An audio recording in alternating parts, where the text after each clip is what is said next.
Hello guys, may bagong smartphone si Nating na pinakilala dito sa Philippines. Ito nga pala ang Nating Phone 2A. Malapit na ito maging available for pre-order sa Digital Walker. At kung gusto nyo malaman ang price nito, make sure lang na panoorin nyo ang buong video. Sa ngayon, alamin muna natin kung ano ba ang pwede sa atin i-offer ng smartphone na to.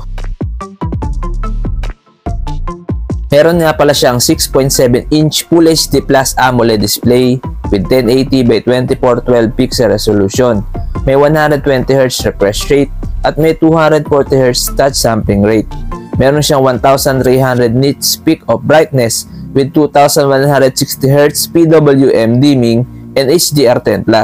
At meron itong Corning Gorilla Glass 5 screen protection. Ang Nating Phone 2A ay may operating system na Nating OS 2.5 based on Android 14 with MediaTek Dimensity 7200 Pro 4nm chipset na may Mali G16 MC4 na GPU.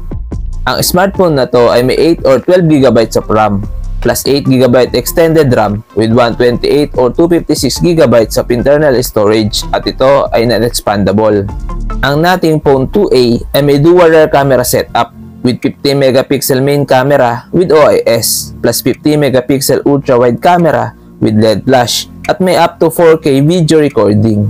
At meron siyang 32MP selfie camera with up to 1080p at 60fps video recording. Sa battery, meron siyang 5000mAh battery capacity with 45W fast charging. Meron siyang in-display fingerprint scanner and face unlock. Meron siyang dual stereo speakers at meron siyang deep interface with multi-LED lights sa kanyang likod. Sa dimensions, meron siyang 161.74 by 76.32 by 8.55mm at may timbang na 190 grams with IP54 dust and water resistance at ito ay may dual SIM. Sa connectivity, meron siyang 5G, Wi-Fi 6, Bluetooth 5.3, GPS, GLONASS, Galileo, Beidou, UZSS, NFC, OTG, and USB Type-C. Ngayon, dito naman tayo sa kanyang price.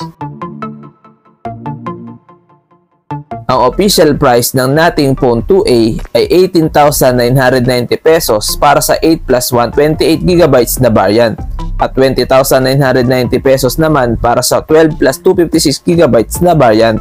Ano sa tingin nyo guys? Sulit ba ang Nating Phone 2A? Please comment down below. Guys, hanggang dito na lang muna ang video na to. Huwag nyo kalimutan mag-subscribe para lagi nga updated sa mga bago nating upload. Maraming salamat!